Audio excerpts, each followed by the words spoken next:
Looking down at our own planet from space, you see a thick, blue blanket of nitrogen and oxygen. It feels permanent.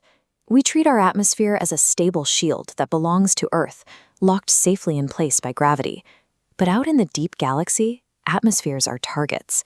When massive gas giants orbit too close to their host stars, that protective gas is actively ripped away, bleeding out into the vacuum of space. To understand exactly how a planet gets dismantled, astronomers turned the infrared mirrors of the James Webb Space Telescope toward an extreme, blistering star system hundreds of light years away. This diagram shows the limits of our older methods. Before Webb, we relied on transit spectroscopy. We only gathered data during the brief 3-hour window when a planet crossed directly in front of its star. We were trying to understand the entire atmospheric cycle of a world by reading a single word out of a long book. Webb bypassed that limit entirely. The telescope's Canadian-built NEARISS instrument locked onto a scorching exoplanet called WASP 121b and didn't blink for nearly 37 hours. It recorded an entire continuous orbit in extreme detail.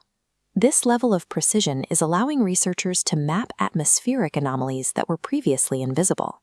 On the planet WASP 107b, Webb detected an escaping gas cloud so massive that it began eclipsing its host star a full hour and a half before the physical planet even arrived on schedule. These exospheres stretch up to 10 times the radius of the planets themselves. Our brief, choppy transit observations had been missing the true scale of atmospheric destruction. This visual scale compares our own Jupiter to the anomaly of WASP 107b. It has 94% of Jupiter's massive width, but only 12% of its actual mass. It is a cosmic balloon of ultra-low-density gas. Because there is almost no mass anchoring it down, the planet lacks the gravitational muscle to hold on to its own surface. Sitting in a 500-degree stellar oven, the outer layers of gas easily boil outward into the void. It survives total collapse because of its slightly oval-shaped orbit. As it swings closer to the star and then drifts away, immense gravitational friction kneads the planet's core.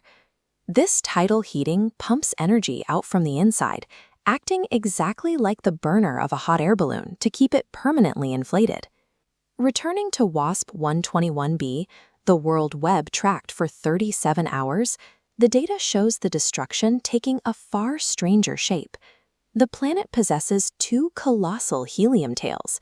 One trails behind it, while the second tail stretches entirely ahead of the planet's orbital path.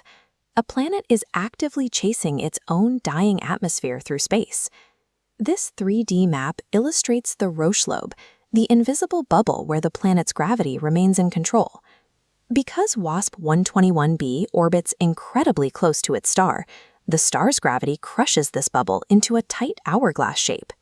Heated to thousands of degrees, the atmosphere violently expands past that boundary. The gas is forced to spill out through 2 specific gravitational valves, the inner Lagrange point, pointing toward the star, and the outer Lagrange point, facing deep space. The gas venting through that inner point falls closer to the star, and in orbital mechanics, the closer an object is to the center of gravity, the faster it is required to travel. This triggers the Coriolis effect. Since the escaping inner gas is suddenly in a tighter orbit, it rapidly accelerates. It races ahead of WASP 121b, curving beautifully in front of the planet to form the leading tail. The exact opposite occurs on the far side. Gas leaking out into deep space enters a much wider orbit.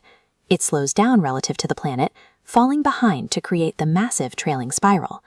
The double tail is a massive, visible map of gravitational mechanics, stretching across millions of miles of space. Helium gas is usually invisible and highly inert. Tracking its exact speed and density from 200 light-years away requires extremely precise atomic physics.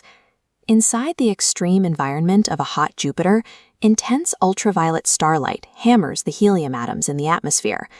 The radiation knocks their electrons outward, temporarily trapping them in a high-energy triplet state. In this metastable state, the highly sensitive helium atoms absorb one exact wavelength of infrared starlight, 10,830 angstroms. For Webb's NEARISS spectrometer, that missing 10,830 angstrom light acts as a glowing neon sign in the dark. It allows researchers to precisely measure the velocity and shape of the escaping gas, based on exactly where that light is blocked. A temporary trap involving a single atomic electron gives us the resolution to watch a planet dismantle itself in real time. This counter compares the sheer scale of atmospheric loss. Earth leaks roughly 3 kilograms of light gas into space every second. WSP-121b is actively bleeding thousands of tons of gas per second. Runaway atmospheric escape on this scale eventually strips gas giants bare. Over millions of years, stellar fire boils away their outer hydrogen and helium. When the gas finally runs dry, all that remains is the deep, heavy, rocky center. The dead, scorched corpse of the planet is left exposed to the void, a classification known as a chthonian planet. Many of the rocky super-Earths we detect in close orbits around other stars today likely started their lives as massive, inflated gas giants. The James Webb Space Telescope is moving beyond static photography.